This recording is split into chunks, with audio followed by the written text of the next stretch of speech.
Hello, everyone, and welcome back to the Kristen Weardon Show. We are so excited that you can be with us again today on another episode where we bring you thought leaders and change makers from around the world. We've had so many guests from different places, and here we are today with one of our guests from Naples, Tony Mansolillo, the founder of Feed Thy Neighbor and tons of other things, because I've known you for years now. We go way back. Yes. I think Collier Athletic Club way back. Yeah, way back Collier Way Athletic. way back. And so you started in Collier County in real estate. Like, give us some little backstory before we dive into Feed Thy Neighbor. I did a huge project in Rhode Island, and it was 1,069 bathhouses and cabanas on 23 acres oceanfront. And I didn't want to work no more when I got through with it because 8 years of listening to those people, you know. But I always did a lot of charity work when I was in Rhode Island. I was closely associated with the Sisters of Mercy, and with them I opened up the Dorothea Day Center in Providence for homeless girls on the street and so on. And they had the nuns there, and the nuns would counsel the girls. I built the building for them, and put it together. It was a good operation, but then Sister Angela died, and the Sisters of Mercy didn't want to do it no more. It was eating up too much of their time, and I was coming here anyways to Florida, so I did, and I worked with Nicaea Academy. I was on the board of directors there.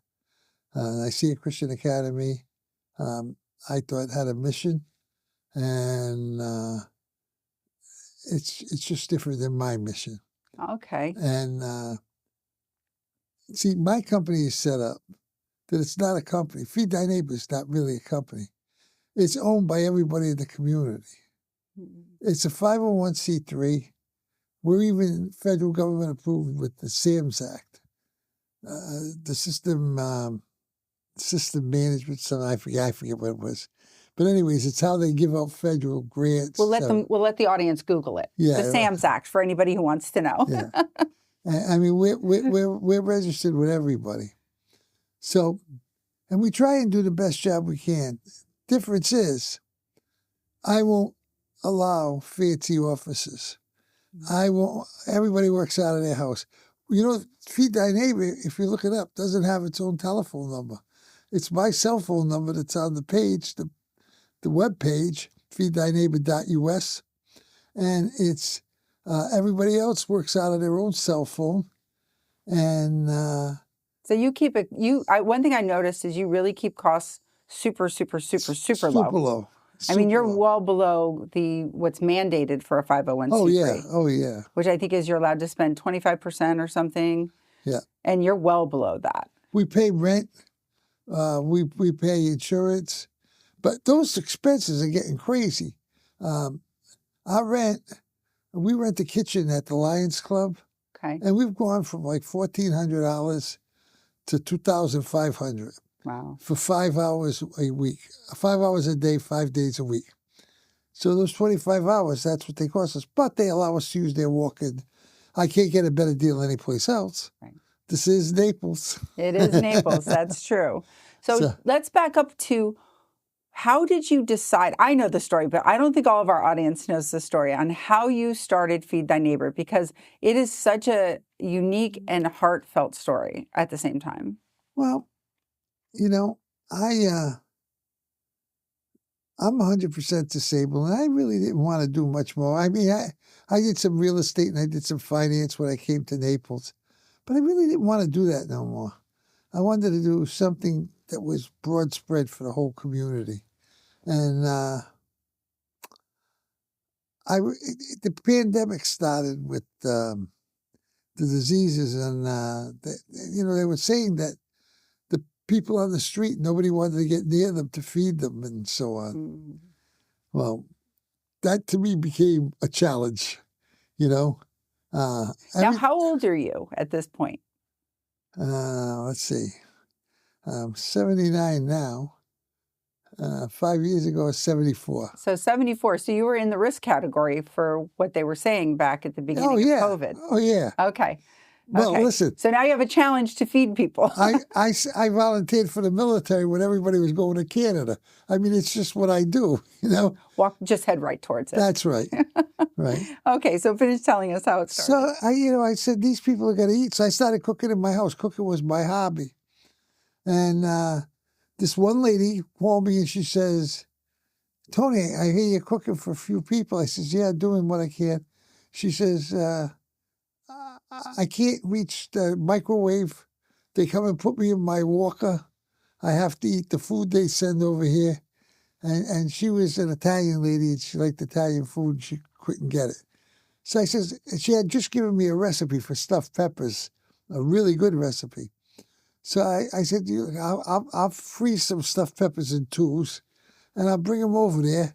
You put them in your freezer and you can put them up. Well, that was a big mistake, or else it was a big blessing, because by the end of that month, we were doing out of my house somewhere around 25 to 30 meals a day, right? We stayed in my house up until we were doing, I think the last count was 120 meals a day.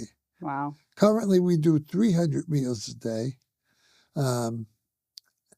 And then now logistics comes into it because there's vehicles and insurance, Right. a lot to it. But anyways, the first time I went out, I remember everybody told me all the homeless people were down the bus station. Okay. So I went to the bus station, and the Southern girl was driving me, and the whole crowd of people that came, they like, what do you want? What are you doing here? Right? So I said, I'm here to feed the girl. The girl who was driving me locked the car doors. If I had a problem, I was getting back in.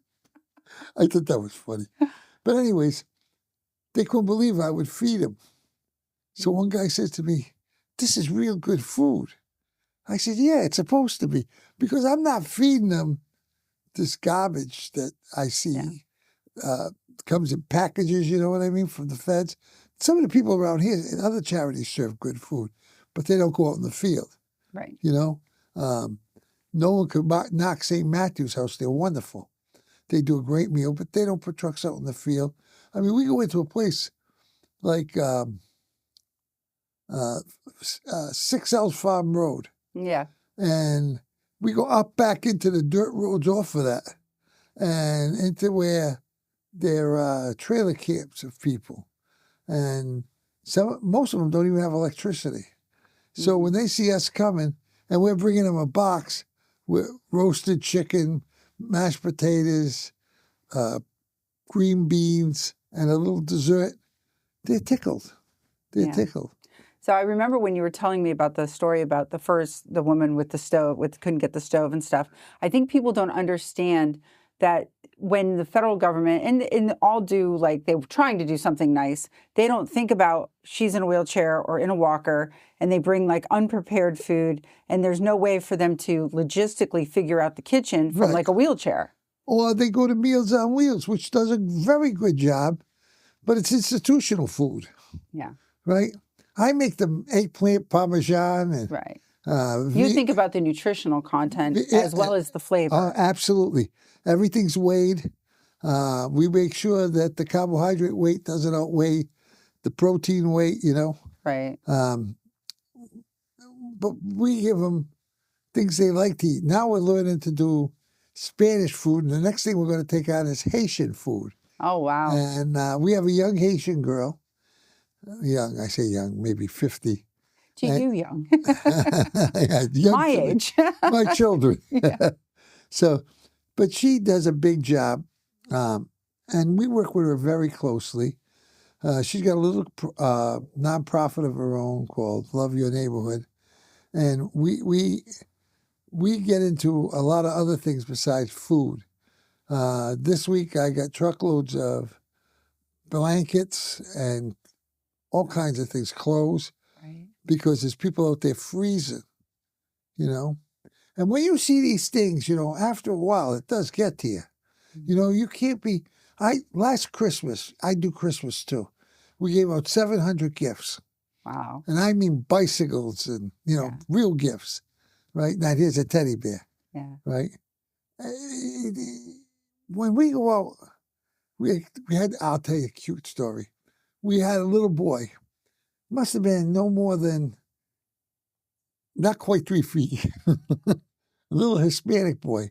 And he comes up and he looks at the biggest bicycle on the truck. And I had a guy dressed as Santa there. Okay. And he says, I want that bike. The guy said, you could never fit in it. I said, take the bike down off the truck. Put the bike down here. I said, go ahead, get on it. I think it's too big for me. I said, okay, it's too big for you. I said, what else would you like? How about a skateboard, he said. So I got him a skateboard, and I thought he'd stand up on it like other kids. No, he laid down on it, and with his hands on those dirt roads with glass and rocks and everything else, he paddled himself around singing Feliz Navidad. He was the happiest kid in the world for at least one day. Oh, yeah. He still calls me Santa Claus. Well, the TV station was there filming us. And this guy's no pushover who was dressed as Santa Claus. He's a real man, you know? And he was crying his eyes out. He couldn't take the interview because these kids, every one of them was like, people don't realize what's out there. And you notice I lean on the kids, right? Because the parents got what they got, whether they were illegal aliens, whether they got what they got by their own volition. But these kids, we punished them for their parents' sins. Right. I went in to the woods up here, and there was a lady there, and she had a blanket on the ground, and her little daughter, who was about 4 years old, 5 years old, was laying on it, and the baby, who was maybe 2 years old, 2.5 years old, was crying. She wanted to go home. There's no home. She doesn't have a home.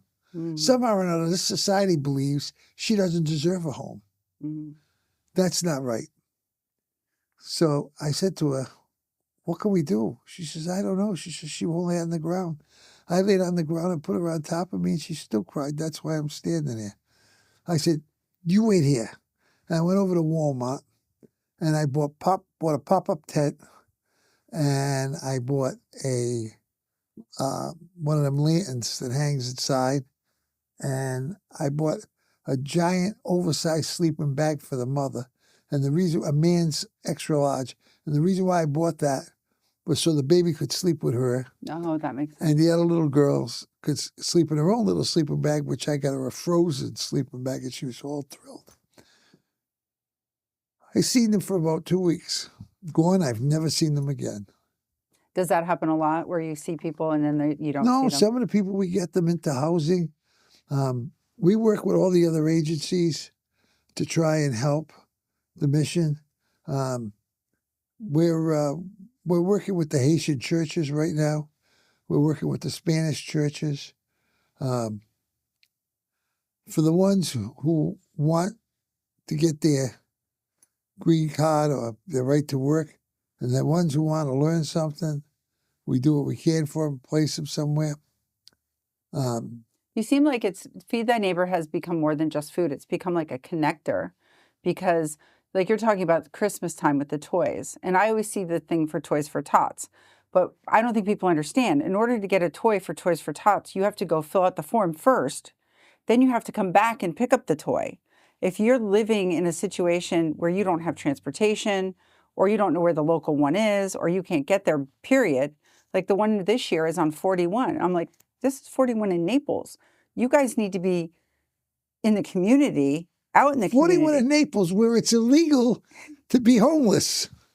So they have, right? And so you can't, so who's getting these toys from Toys for Tots? I mean, I have seen people caravan and help out their neighbors, and I'm not saying they don't do a good job. It's just, there's this big gap if you can't get to the place. But you go find them and then see what they need to try and get the place to them. And that's the expensive part. That's the expensive Putting part. the trucks on the road. You know, it used to be we could use volunteer drivers. The insurance companies now said no more volunteer drivers. You have to pick a driver. He has to be on your payroll so that he has workman's comp. and then we'll insure over him, and we want to see his license. Wow. And so now I can't have volunteer drivers unless they got their own van, and that's hard to find, Right. especially in this community. Their own Alfa Romeo, maybe. Right. They have the little sports car. They can take 12 meals. But we're in trouble financially. Everybody knows it. We write about it on Facebook. We're not even close to doing what we're supposed to do for this year, and we're going to be carrying debt into next year. Wow. And the worst part is, there's a lot of things that could make our life work better, but we don't have a place of our own. So we have no storage. Right now, all the Christmas gifts are stored in my living room. You remember Right. that? Yeah. Yeah. I've been there a few times. Yeah. All the Christmas gifts are stored in my living room. That living room gets covered with gifts. Right. I mean, imagine 700 gifts, right? And 15 of them were big bicycles. So in a perfect world, or in just a imperfect can get things done world, the storage helps you not work meal to meal because you can store the food. You can collect gifts all year long because then you can store them all year long. Exactly. So it's a kitchen and storage is really what's been kind of the big need besides the money. Oh yeah, well that's what we need the money for, really. Once we get our bills paid, we like to get our own place that we can call home. Yeah. But I guess we're as homeless as our clients. You know, you understand the plight, that's for sure. The meal to meal kind of thing. Yeah. So there's been times where you've been without a kitchen. Like that's been tough. You've been between kitchens. Yeah. I saw some posts go up. I'm so happy you're here because I did see some posts go up early in the year. And I want to make sure everybody understands that although we have over 200 charities in this town, there are charities out there that people don't know about, like yours. A lot. What about Love Your Neighbor? Nobody's ever heard of it. Right. And then it's these little small nonprofits are making a big impact. And it just takes people understanding that you're here and what your needs are to get you where you can help more people and more sustainability, like you said, storage. I know when I was doing the gifts for the longest time, when I saw things on sale or the backpacks or school supplies, as soon as school supplies went on sale, I would get what I could right then and there because I had a garage to store them in. But after you lose the house that had the garage that you could store the things in, they end up in your living room instead. That's right. That's right. And you know, we're glad to do it. I don't care what I have to do to keep going. I'll go back and cook in my own kitchen if I have to. I just can't do the volume. Our volume is down right now, not because we don't have the need and the want. Man, I could get rid of 1,000 meals a day. But we've had to cut back and cut back and cut back because we can't put more trucks on the road. We just had another truck die. We're going to junk it. And, you know, prices are so big. Everything is such a combat thing. Your price point from the 2 years ago has to have doubled easily just in food. You wouldn't believe. I have to say, the Harry Chapin Food Bank has been good to us. They help us get into the supermarkets, get the excess that the supermarkets are doing. We're getting stuff from restaurants, high-end restaurants, sometimes, not all the time. And they'll give us like their sides that they over-prepared on for the day, and we'll use them for next morning. And it's good. It's everybody should work together.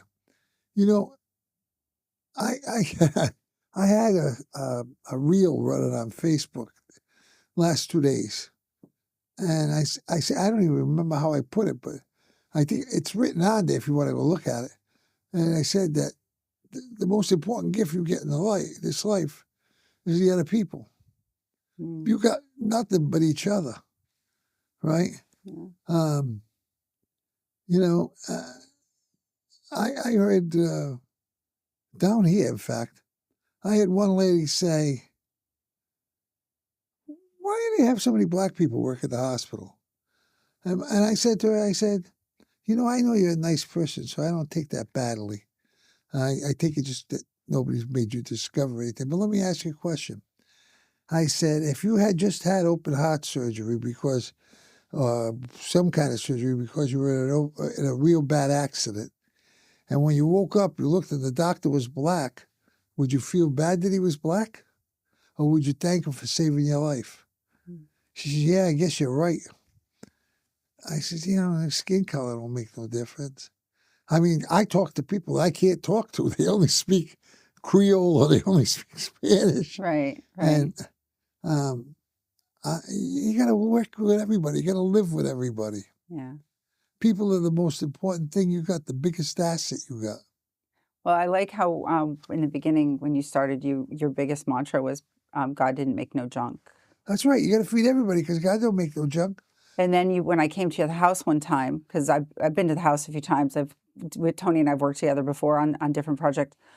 You had said you told a story about when you were first cooking, and you realized some of them couldn't eat the food because of their previous addictions or current addictions. They didn't have the teeth to chew. So you had to go make other foods like stews that were not chicken, not breast of chicken kind of thing. If we know we got somebody who doesn't have teeth or whatever, we accommodate that person. That's why I think that's why beanie weenies are the number one dish they request. Oh, really? Which is baked beans with hot dogs in it. And then some people have dentures, but they're living in the woods. They're not going to be able to go get their dentures refitted. Oh no! So they are there. Most people have thrown them away. Right, and then they're there. What? What are they going to do? How do they clean them? They can't. Right, they can't. So then they can't they're even stuck clean themselves. with what food to eat.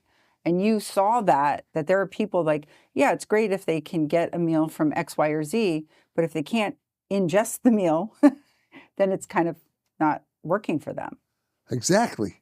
And I thought that was something because you were like, yep, we got to make this meal for these people and we're making this meal for everybody else. And I said, who does that? Who thinks about the individual in this process? I had to learn to cook black beans and rice. I mean, I didn't know how, but... Exactly. You're finding the people and you're saying, this is what they need.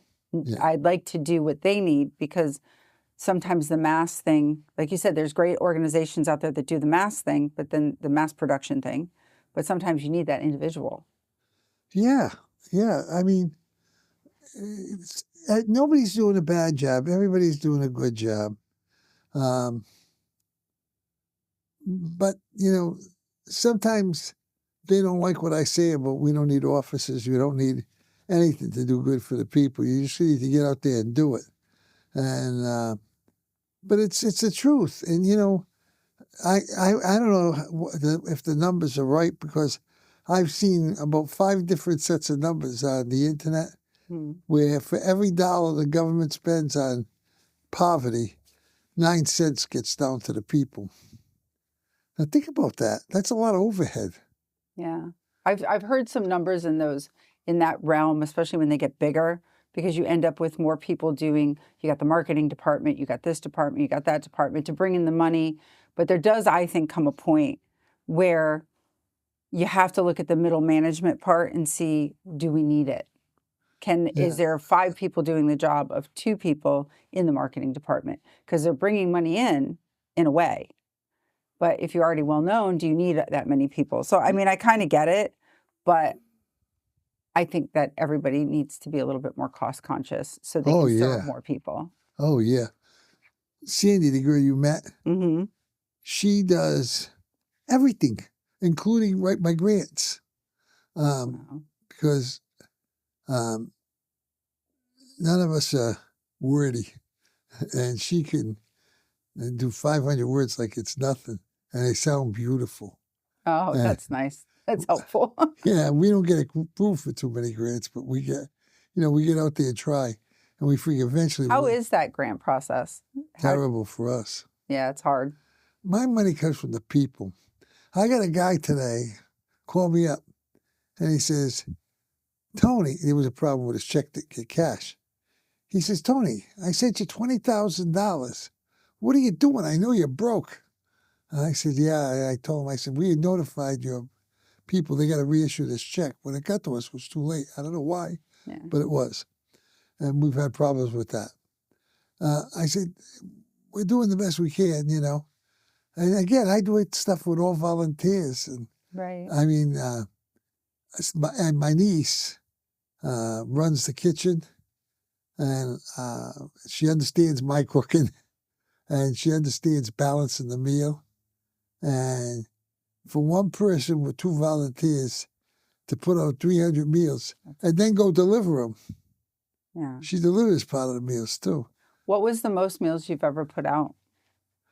500 meals a day when we had 2 kitchens running, but then the church needed the other kitchen we were using because the pandemic was over and they were going to open their use of the kitchen. Oh. And, you know, it's very hard to get a church kitchen around here because they rent for so much money for weddings. Yeah, they have their own income stream for their I think needs. like St. John's was telling me 2 years ago that they were getting $600 for a 4-hour wedding. Yeah, and you need that steady kitchen every day. You can't just say, Saturday, we're not making meals because there's a wedding. You need that steady. Believe it or not, that's what we have to do now because we don't have the kitchen on Saturday and Sunday. Wow. They understand that if there's a hurricane or something, you know, in the hurricanes, we cook for everybody. We even cooked for the state ran short, and the hurricane 2 years ago, I guess it was. And Josh called us and he said, "Can you do anything?" Josh is head of that department for the, and we fed the shelters, we fed anybody they told us to feed, and we did water supply in the community. And then the Red Cross came to town, and they had kitchen trucks set up beautifully. But they knew we were doing it before them. At that point, we were being supplied meals by other kitchens. Mm-hmm. There was a kitchen in Tampa run by an Asian group that was sending us 1,000 meals a day. Wow. I mean, it was a big call for it, you know? No, there was. If you don't have electricity after a hurricane, you can't cook for yourself. Right. Even if you have a home. Right. So. And even if you're in a tower, maybe only the first floor got wiped out, but your electricity's wiped out. Everything's gone. Yeah. So someone has to feed you. Right. And I did. I actually had a guy come and pick up meals with a Rolls Royce. I thought he'd come back and give us a donation after, but he didn't. Well, you never know. You know, he could hear your podcast and it'll remind him. That's right. It'll remind him. So what advice would you give to other people looking to start a nonprofit? Well, you got to be very, very committed. And you got to have committed people around you. I got my son, who runs like a general manager in there. I got Kim, who's a master in the kitchen. I got Sandy, who does everything else, all the paperwork. Jack of all trades. Yeah. She works with Vinny a lot too, getting that stuff done. And she works on the grants. You know, you gotta try and find people that want to kill themselves for their love of the position. Yeah. I saw your board. There's quite a few interesting, good names on there. I hadn't looked at it since you made the formal board. And I was like, wow, I know half the names on there. That's awesome. Yeah. That's awesome. Well, I have one guy on there who's like he's as much part of, or he's as much a leader of Feed Thy Neighbor as I am. And his name is Rob Sanchez. And Rob has a master's in engineering and has a law degree, his doctorate of law. And he's perfect for me because his engineering, he was building kitchens on the ships in the Navy. Oh, he'll come in handy. Yeah, he's handy. He can build you one from scratch. Listen, he goes and does pickups for me. This guy is, I'm not going to mention who his wife is, but she's a pretty well-known doctor here, right? And this guy goes out and goes into the camps with me. He goes out and picks up food, used food from the overflow at the markets, the supermarkets. He calls me up to remind me what days I got to do the pickups. I mean, I'm blessed with good people. So you have to surround yourself with those people. So if you're going to open up a nonprofit, you better look around and see who's going to help you first. Yeah. I had Marion, who was terrific from day one, and she still, even though she has a bad leg, she has an autistic son, she has a lot of problems. A sick daughter who lives with her. I mean, this girl, if a problem can't find a place to go, it goes to her. Mary Mercado. And she runs to help us all the time. And she'll put all the kids in the car and still go out on the road for us. Wow, that's dedication. Yeah, she's the best. But that's what you got to have. Yeah. And she's been here the whole 5 years. Wow, that's incredible. Yeah. So you got to surround yourself with great people. One of the things we want to do that's deep in my heart, we can't allow homelessness and hunger to be self-serving. Okay? My idea is a little bit of this, well, a lot of it was created by us. Back in the 70s, we closed all the sanitariums. We took the people, just let them out on the street. And now I'm feeding the children of the people who were in the sanitarium because they proliferated. And there's no place to put them now anymore. Right. So they have to live on the street under the current system. That's number one.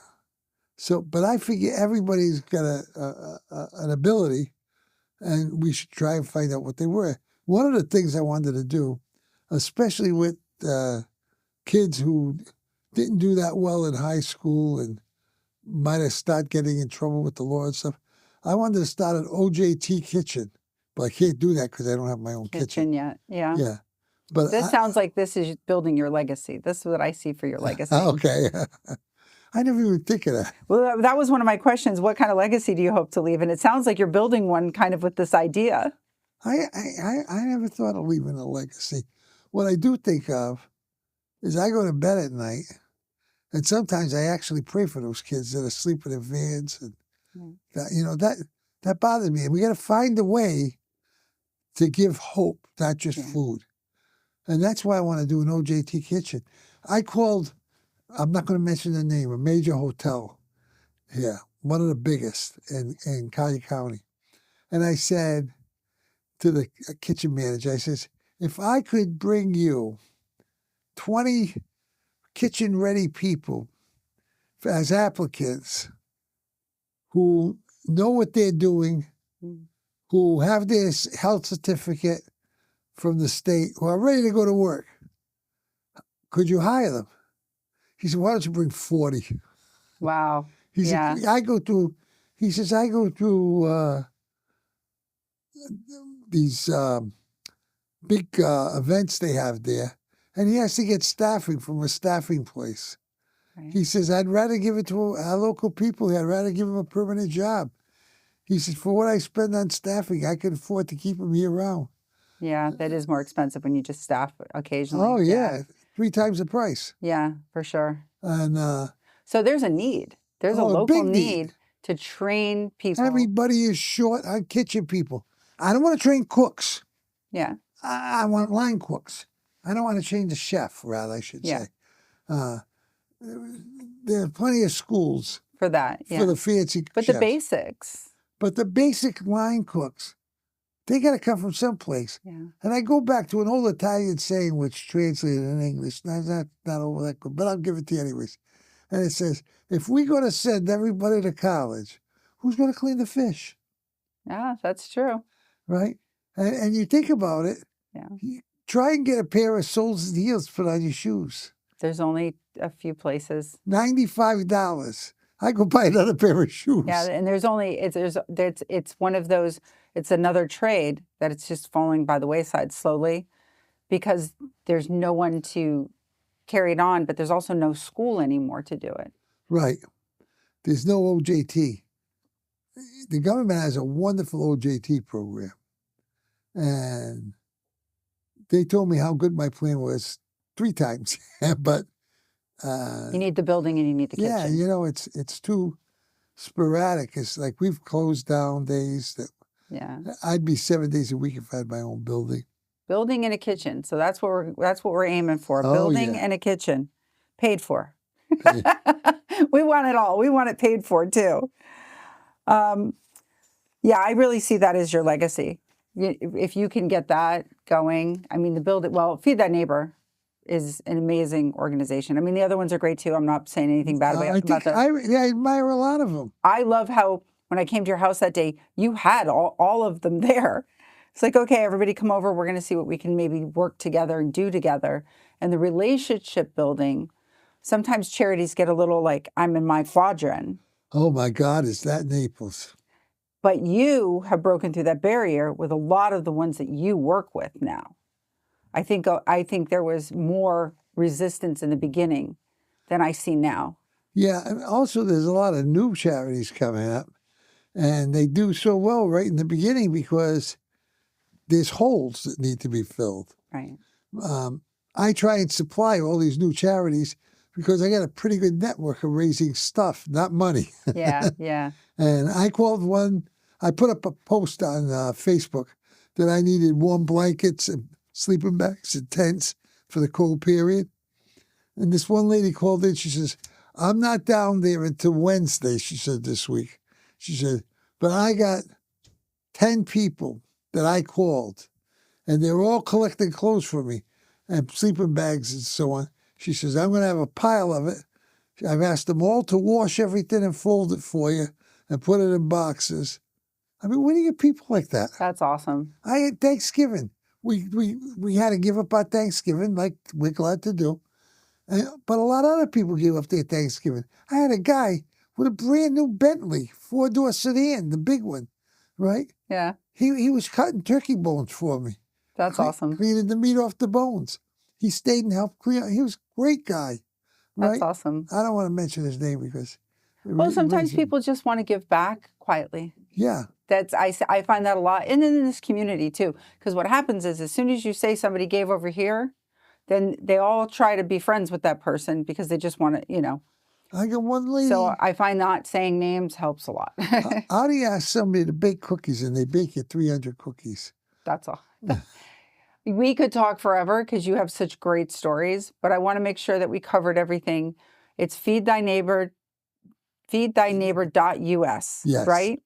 And for everybody out there in the audience, I will have all the information to how to contact Feed Thy Neighbor My phone number. With Tony's phone number. We will make sure that that is in the show notes so that you can get involved with Feed Thy Neighbor if it touches your heart. Tony, I really appreciate you being here today. I'm glad to be here. I am so excited that I finally got to interview you. Our schedule is aligned. And thank you, everybody, for being here today with us and talking about Feed Thy Neighbor and homeless crisis that is going on out there and having to feed them. And I hope you can join us again on our next episode coming up. You can also find us on YouTube and all the podcast platforms. Also, like, share, and follow so we can have more amazing guests like we have today. Talk to you soon. Life is a journey filled with challenges, but those challenges don't have to hold you back. They can be stepping stones to something greater, a life of hope, joy, and purpose. Hi, I'm Kristen Weardon, and my passion is helping you unlock your inner potential. No matter what your past may look like, your past does not need to define your future. Whether you're recovering from a difficult relationship or trying to overcome the challenges of your backstory, I'm here to guide you every step of the way. I offer a range of services tailored to fit your unique needs. Everything from one-on-one coaching, group coaching, to foundation building challenges, and even accountability check-ins. Together, we can create a path that leads you to the future you deserve.